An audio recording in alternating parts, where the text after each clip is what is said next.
We are going to discuss about the topic social skills in communication. Skills which can make you strong in different parts of the society, that's called the social skills. So skills हमको strong बनाती है different parts of society, like example हम relationship को increase करते हैं society के अंदर, that's called social skills.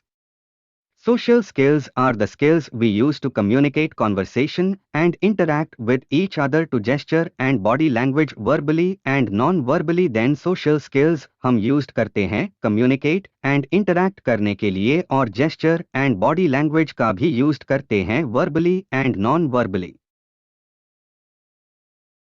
Like example of this screen, sharing, cooperating, smile, meet.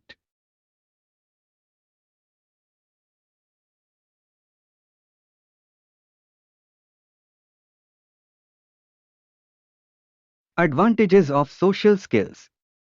First is increase on relationship, and second is improve relationship, and third is sustains relationship. Role of communication in social skills: coordination, create interest in the people, preparing yourself and people to accept the changing, learning management skills. Thanks for watching this video. Subscribe and follow Z2 more.